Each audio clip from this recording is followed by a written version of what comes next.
Capítulo 24.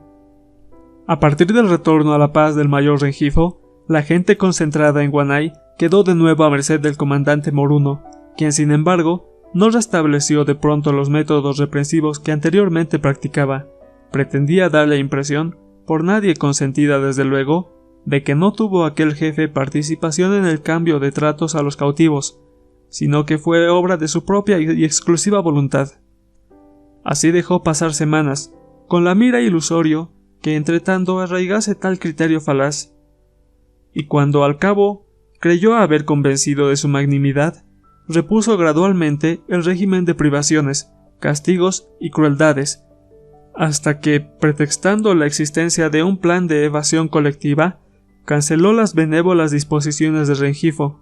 Si bien suprimió las penas de remojo, estiramiento y otras ya vulgares, adoptó nuevas formas de mortificación, no menos crueles y ciertamente novedosas, que la naturaleza bravía del medio sugirió.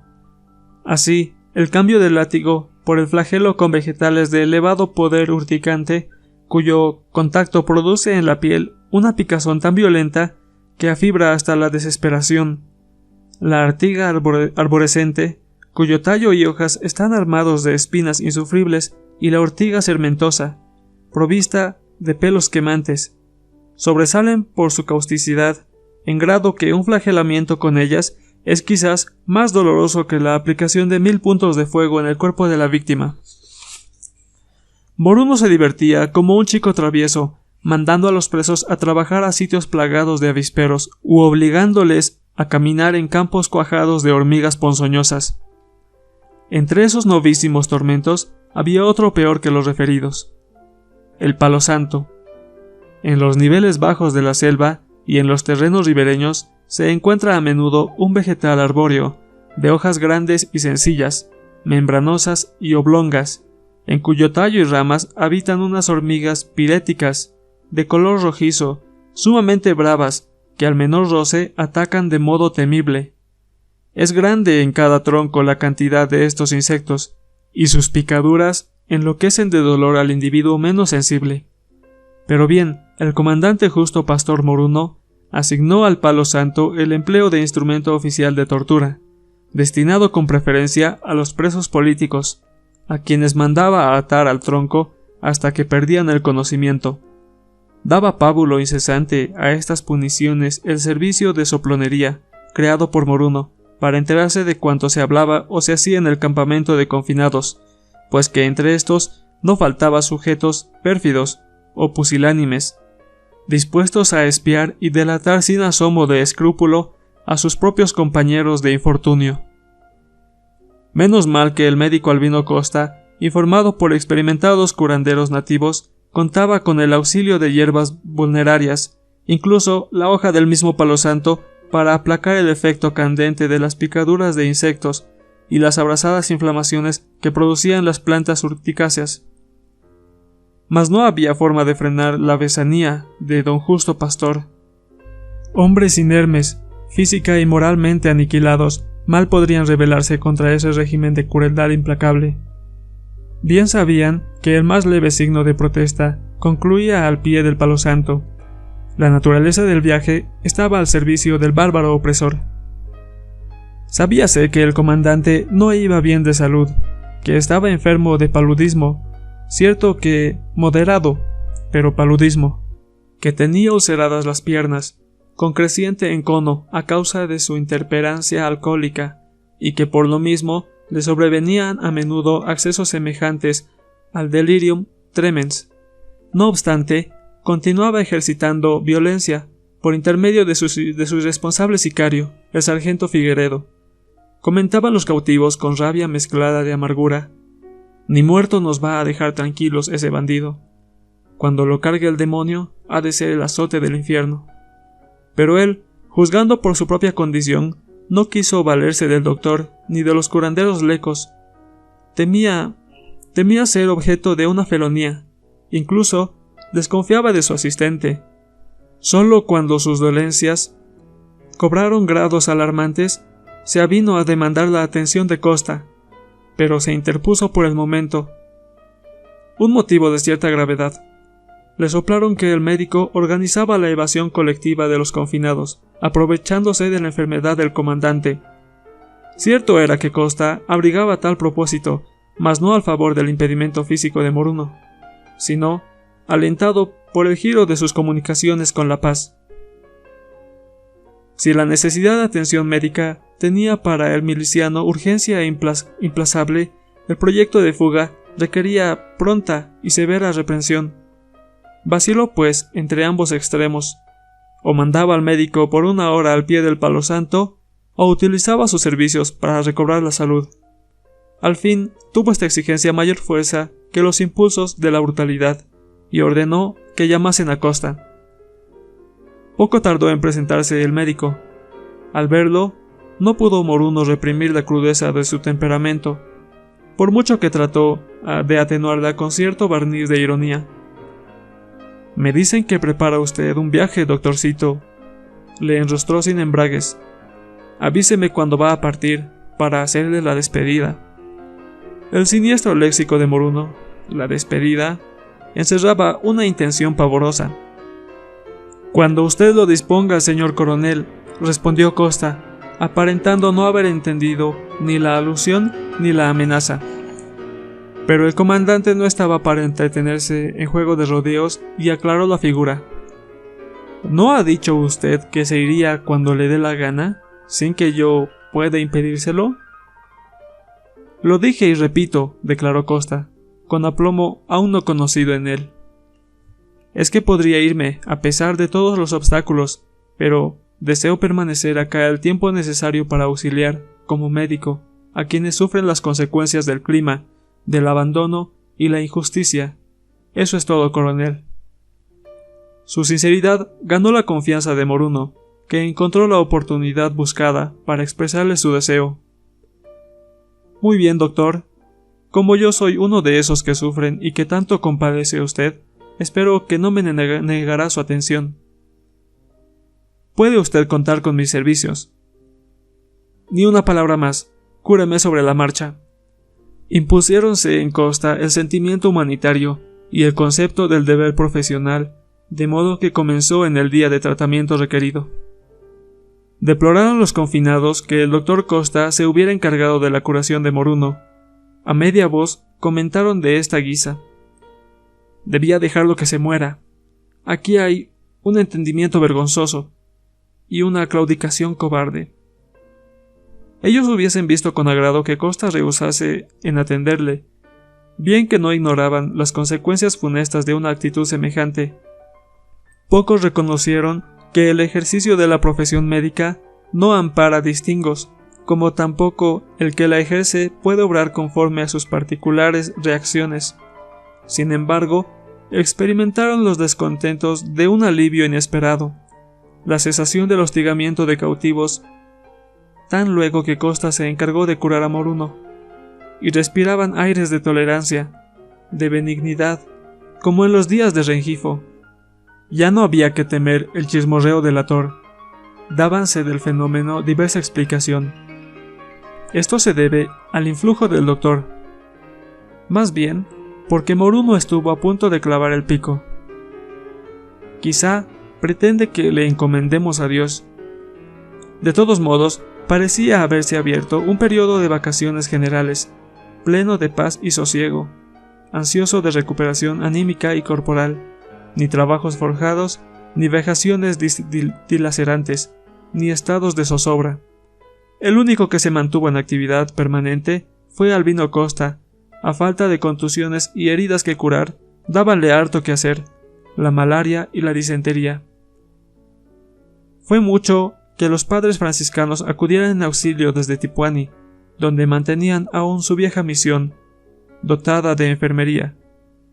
Contando con la facilidad del transporte fluvial, consiguieron llevar allá algunos enfermos, claro que sujetos a indispensables medidas de seguridad. Los que convalecían en Tipuani eran restituidos a Guanay, de donde iban a la misión nuevos grupos de pacientes. De tal modo, esto es, con la eficaz cooperación de los religiosos franciscanos, tuvo efectos positivos la campaña sanitaria emprendida por Albino Costa. Pero el envío de pacientes a Tipuani sirvió después para encubrir hechos execrables. Entretanto, progresaba la mejoría de Moruno, cesaron sus ataques de terciana y las ulceraciones de sus piernas iban cicatrizando. También lo dejaron en paz los diablos azules del delirio. Cierto que continuaba bebiendo, pero con forzada moderación, y no cañazo puro, sino con extracto de quina, como antídoto del paludismo. Aunque caminaba con algún embarazo, ya rondaba por los alrededores de la comandancia.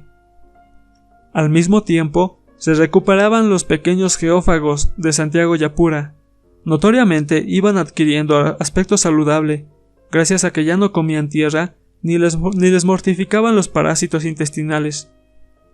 No tardarían en irse con sus padres a su antigua residencia de Rioyuyo, pero el restablecimiento físico de Moruno, lejos de ser satisfactorio para la población, entrañaba un peligro, porque no emparejaba con la persistencia de su ídole feral, ni moringueaba sus impulsos, ni humanizaba sus sentimientos. Ocasionó más bien el despertar de la fiera adormecida, un despertar ávido de carne y sediento de sangre. Ya comenzó a gruñir sordamente. Luego daría rugidos pavorosos. El sol lanzaba de soslayo su áurea chorrera sobre el cuadrante levantino del poblado, en tanto que el opuesto iba tomando vistrosa tonalidad por efecto del reflejo de la azulenca sombra del boscaje. Estábase, por tanto, en la segunda mitad de la tarde, y sin embargo el comandante había adelantado con mucho la hora de su particular reposo. No dormía, sino que se daba el disfrute de la soledad, confidente y consejera, que le permitía recapitular con fruición sus vitandas hazañas y proyectar otras no menos gratas a sus instintos nefarios. En tal posición lo encontró el corregidor Basildo Aldana, funcionario en el ejército desde la misión de Guanay, pasó a la categoría de cantón. No tenía otra atribución administrativa que atenderse con los pobladores civiles al margen de la jurisdicción militar de Moruno.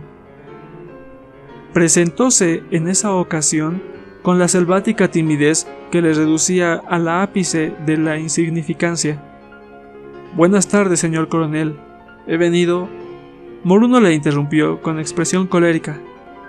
«Usted es un incordio que me molesta a toda hora. ¿Qué quiere?» «He venido a comunicarle que hay un preso malamente enfermo». «¿Qué es lo que tiene?» «Primero estaba con terciana, ahora está con otro mal». «¿Y qué dice el médico?» «Le ha dado un remedio y ha dicho que lo deje solo al enfermo. No ha querido avisarnos qué enfermedad tiene el preso». «Que se presente en el acto. Aquí va a cantar el mediquillo».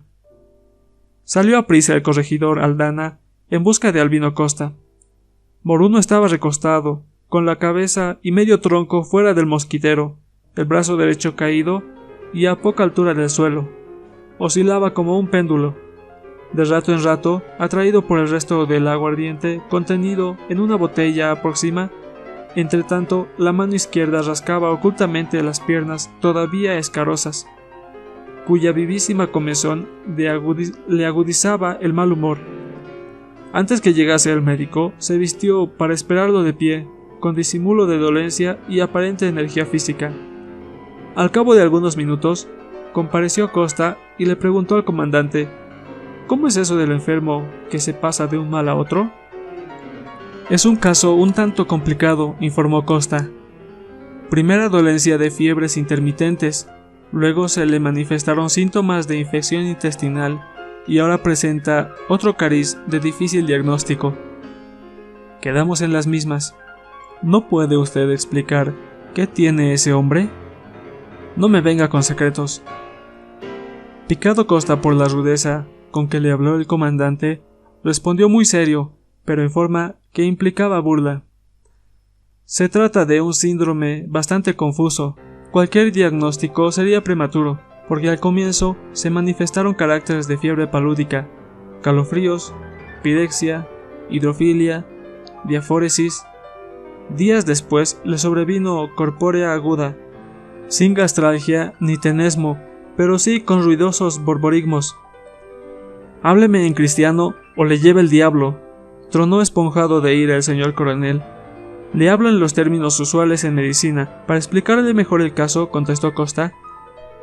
Pero no está usted hablando con un médico, replicó Moruno. ¿Qué quiere decir todo esto? Al parecer es la diarrea premonitoria del cólera morbo, aunque no se observa algidez ni reacción. Ajá, ya entiendo. Barbarismos ruidosos, cólera, reacción. Bueno, cúrele los cursos de cualquier modo. Y si vuelve a tener cólera o reacciona con insolencia, que le templen 100 azotes. Sonrió el médico ante la inepcia del miliciano y muy cortésmente rectificó. Permítame, coronel, que le aclare el concepto. No me refiero a la cólera, con la que se designa el acceso de ira que arrebate el ánimo. El cólera morbo es una enfermedad aguda y peligrosa que se caracteriza por vómitos, evacuaciones ventrales, calambres, contracción de fuerza, frialdad en las extremidades y otras manifestaciones morbosas que aniquilan al paciente. Bueno, déjese de manifestaciones. ¿Es mal contagioso? Sí, es infectocontagioso y puede propagarse fácilmente hasta tomar proporciones epidémicas. Caraspas, quiere decir que podemos fregarnos todos, Sansón y los que no son. ¿Qué cree usted que se debe hacer para que no se declare la peste? Aislar al enfermo a fin de prevenir contagios, amén de otras precauciones. Desde luego, he mandado a cubrir de lejía sus deyecciones y fumigar la choza con astillas de Guayacán. Moruno quedó en silencio, meditabundo, y fue a sentarse en su lecho, cargado de emanaciones. Luego se puso a caminar de un extremo a otro de la pieza, siempre callado y con las manos en la espalda. De pronto se detuvo y mostrando al médico la botella de licor le dijo: «Ya he resuelto la cuestión. Ahora métale un trago». En ninguna circunstancia era prudente contrariar los deseos del comandante. Por eso se sirvió el médico una pequeña dosis de cañazo, fingiendo que lo hacía con agrado.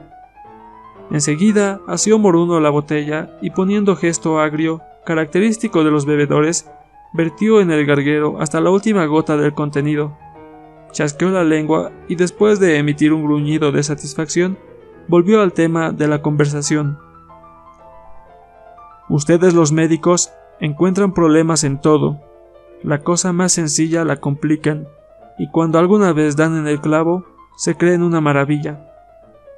En cambio nosotros los militares resolvemos sobre la marcha cualquier intrigulis.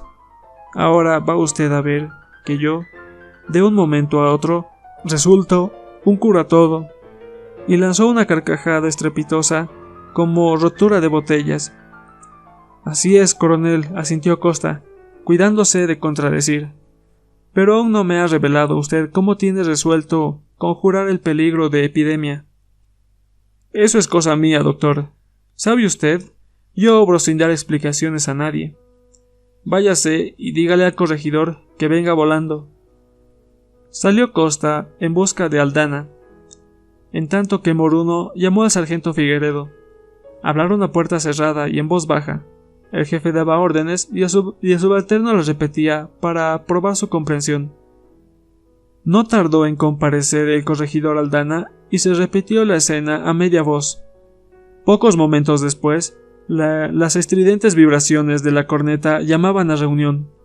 Una vez reunida la población en 3 grupos distintos, la tropa, los cautivos y el vecindario, leyó Aldana la orden expedida por el comandante Moruno, según la cual quedaba establecido el toque de queda a partir de la puesta del sol, bajo pena de 200 azotes por infracción, el encuartelamiento de la tropa y los confinados hasta nueva orden, y la remisión a Tipuani de todo individuo enfermo para su curación por los frailes misioneros. Ya entrada la noche, y sin otros observadores que las sombras gigantescas de los árboles y cabañas, el sargento Figueredo se encaminó, seguido de 2 lecos, hacia la casucha del enfermo aislado.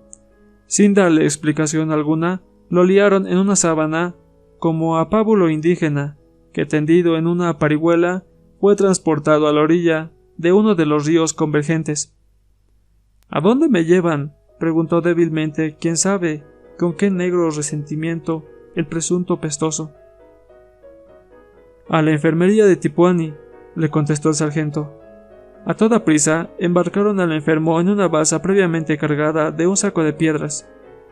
Figueredo se acurrucó cerca del timón, tanto que tomaron los lecos sus puestos de remeros, bien instruidos de lo que iban a hacer, de modo que en vez de arribar al raudal, remaron río abajo a favor de la rápida correntada, orillando a ratos y serpenteando con frecuencia para eludir los troncos y pedrones que sobreguaban como si, animados de piedad, intentaran obstruir el paso nefado de la embarcación.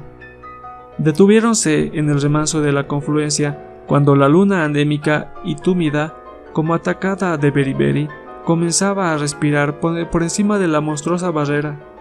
Uno de los lecos fijó la balsa en medio río, a punta de remo, mientras su compañero se ocupaba de ligar el saco de piedras a las ataduras del enfermo. Cumplióse el preparativo en macabro silencio, apenas quebrantado por el bronco rugido del torrente, y de vez en cuando por el canto de algún pájaro agorrero y los quejidos del paciente. La luna miraba ya de lleno, como única e inevitable testigo de una inminente fechoría. Finalmente, los remeros ladearon la balsa de modo que, con cierto impulso, se deslizara el tumulto de blanco embalaje, que al caer rompió la espumosa superficie del remanso. Por un instante se abrieron las aguas, como fauces carnívoras, para engullirlo.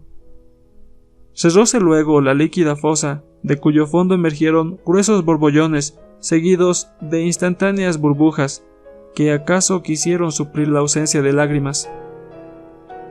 Al otro día, el sargento Figueredo, en presencia del corregidor, dio parte a su jefe de haber sufrido en la navegación a Tipuani un vuelco de balsa, no habiendo la oscuridad permitido salvar al enfermo.